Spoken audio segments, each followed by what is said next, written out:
Hello everyone and welcome back to pro with professor ji. I hope you are doing well. आज की जो हमारी video है उसका टॉपिक ये है what are the different careers after a PhD in India. That means अगर आपने पीएचडी कंप्लीट कर ली है तो क्या आपके पास स्कोप है आगे इंडिया में। आज हम इस वीडियो में इस पॉइंट को जो है डिस्कस करने वाले हैं। तो before getting ahead into the video फटाफट से हमारे चैनल को सब्सक्राइब कर दो, बेल आइकन प्रेस कर दो और इस वीडियो को लाइक कर दो। तो चलिए आइए वीडियो में पढ़ते हैं हम। तो सबसे पहला जो आपका करियर प्रॉस्पेक्ट है that is into research. Now research में भी बहुत सारे तरीके के आपके पास यहाँ पे ऑप्शंस हैं। The first one beginning post doc applications. तो जब आपने अपना पीएचडी कर लिया है, when you have completed your doctoral defence also and आपको अपना पीएचडी ग्रांट हो चुका है, मिल चुका है, उसके बाद आप क्या कर सकते हैं, आगे एक पोस्ट डॉक कर सकते हैं। ना पोस्ट डॉक मीन्स अ पोस्ट डॉक्टोरल फेलोशिप। ये डॉक्टोरल प्रोग्राम कंप्लीट करने के बाद होती है। पोस्ट डॉक का मतलब से ही हमें समझ में आ रहा है, पोस्ट मतलब बाद में। तो जो जब आपका पीएचडी कंप्लीट हो गया है, जब आपके डॉक्टोरल प्रोग्राम कंप्लीट हो चुका है, फिर भी आपको लगता है कि you really want to do deep research, you have a deep interest in some kind of research. कुछ भी पर्टिकुलर फील्ड हो सकता है, कैंसर जेनेटिक्स हो सकता है वो, न्यूरोसाइकोलॉजी हो सकता है वो, या कोई पर्टिकुलर फिज़िक्स का एरिया हो सकता है।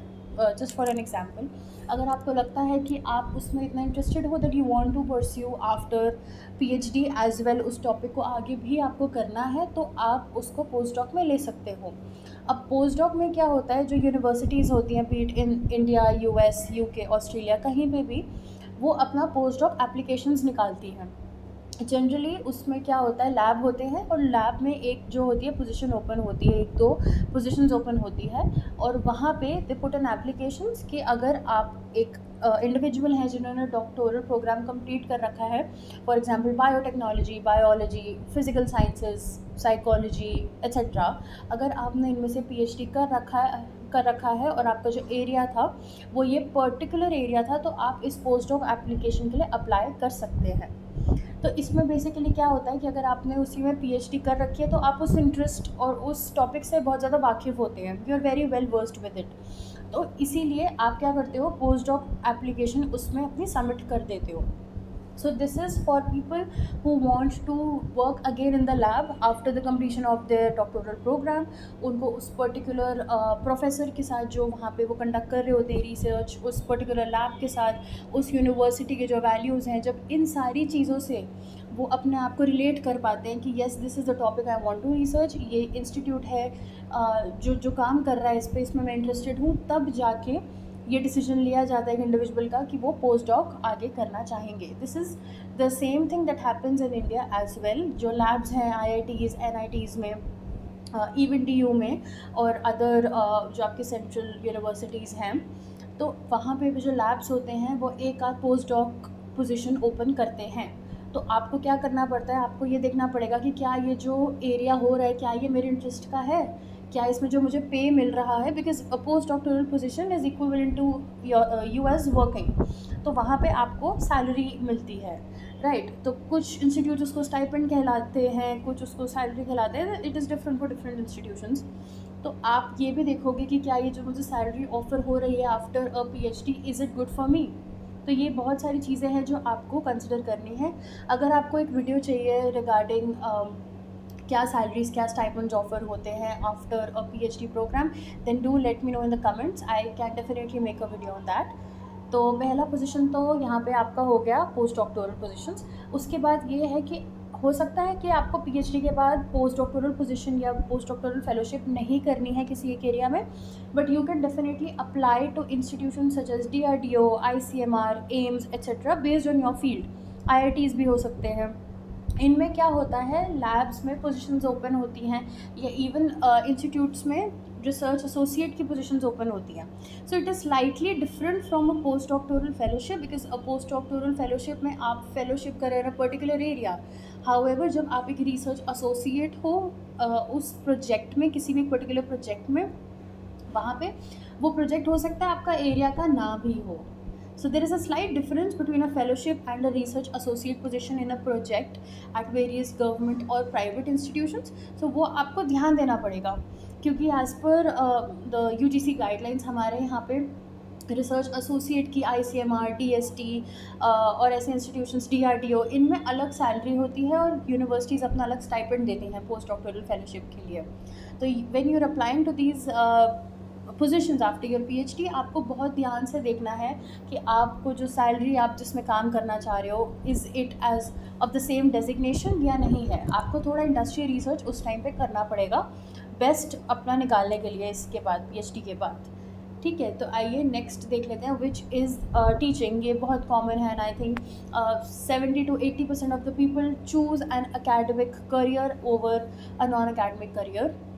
इंडस्ट्री इतना प्रेफर नहीं किया जाता after a PhD as compared to teaching, and this is something that has been seen in India itself. बाहर जो PhD कैंडिडेट्स होते हैं जिन्होंने अपना डॉक्टरल प्रोग्राम कंप्लीट कर लिया होता है, they do consider working in industries, and that is something that we would actually look forward to in India as well.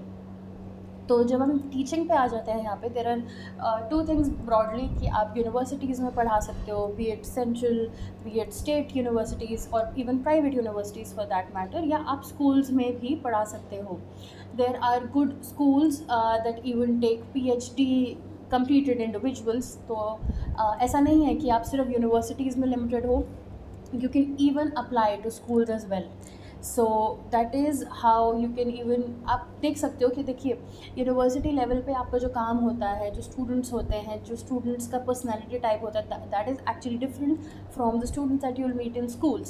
So if that is something that interests you कि yes you can teach 11th-12th class people, और you would actually like to go for people जिन्होंने masters complete कर रखा है, who are mature enough, then it is your call. That is completely based on your interest कि आपको कहाँ apply करना है and where do you see yourself working in the longer time. तो वो डिसीजन भी आपको अपना बनाना है। तो टीचिंग में आपका यूनिवर्सिटी लेवल हो जाएगा, जिसमें गवर्नमेंट आ सकता है, प्राइवेट आ सकता है, फिर गवर्नमेंट के अंदर भी आपका स्टेट आ सकता है या सेंट्रल यूनिवर्सिटीज़ आ सकती हैं। So all of these things are there. And इसमें भी अगर मैं आपको बताऊँ, आपको पता होगा जो परमानेंट पोजीशंस निकलती हैं गवर्नमेंट यूनिवर्सिटीज़ में, that generally happen once in 1 year या once in 2 years, and the competition is very tough। I won't say that it is impossible for you to bag a post, but I would definitely say कि आपको काफ़ी अच्छे से अपना interview वहाँ देना पड़ेगा in order to crack the positions। तो बात सारी यही है कि हमारे पास लिमिटेड सीट्स हैं, और जो उन लोगों, जो जितने लोग हैं उस सीट्स के लिए फ़ाइट कर रहे हैं, दैट इज़ मच मोर।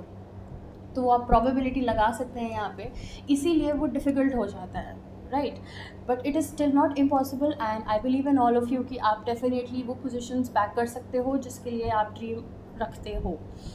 ठीक है, then let's come to the next area which is industry. इस पे मैं बहुत ज़्यादा फोकस करना चाहूँगी यहाँ पे, क्योंकि हम लोग जनरली रिसर्च वर्क या एकेडमिक्स को ही परस्यू करते हैं after PhD in India, but industry level experts भी बहुत सारी MNCs, बहुत सारे कमर्शियल सेक्टर्स में अप्लाई होती हैं। Not just commercial sectors, even if you come to government sectors, जैसे मैंने आपको पहले मेंशन किया कि DRDO है, एम्स, DST, ये सारी गवर्नमेंट ऑर्गेनाइजेशंस भी PhD स्कॉलर्स को PhD कंप्लीटेड पीपल को रखना चाहती हैं। ऐसे इंडिविजुअल्स को जिनके पास एक PhD है या पोस्ट डॉक है, उनको हाईली प्रेफर करती है। द बेस्ट रीज़न इज़ क्योंकि एक PhD स्कॉलर जो होता है उसके पास बहुत सारे टाइप के स्किल्स होते हैं। क्योंकि आप देखेंगे एक PhD scholar has the skill of managing their time, उनको टाइम मैनेज करना आता है, डेटा एनालिसिस करना आता है, बहुत सारी चीज़ें उनको आती हैं, not just merely completing the PhD। So this is why PhD is regarded to be the highest form of education, क्योंकि उसमें सिर्फ पढ़ाई नहीं है, उसके अलावा there are different skills that make you strong enough कि आप किसी भी सेक्टर में, चाहे वो इंडस्ट्री हो, एकेडमिक्स हो, गवर्नमेंट हो, प्राइवेट हो, कहीं भी आप जाओगे तो वहाँ पे you're able to handle your post। So that is why industry में भी PhD people are required and they are actually preferred over other people। तो आप कंसल्टिंग की तरह काम कर सकते हो वहाँ पे। You can work as a data analyst, क्योंकि आपने डेफिनेटली रिसर्च में काम किया है 5-7 साल। तो जो भी ऑर्गेनाइजेशन है, be it MNCs like Google, Microsoft, all of them also need data analyst people.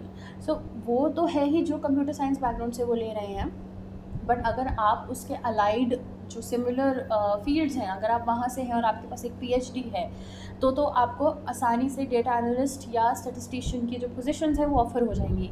And these are not just for say companies like Google, but जो और भी फार्मेसी कंपनीज जैसी जो होती हैं वो भी स्टैटिस्टिशियंस रखती हैं। आप समझ रहे होंगे when I am talking about biomedical careers, when I am talking about computer science allied careers, तो वहाँ पे ये सारी चीज़ें बहुत ज़्यादा यूज़ होती हैं।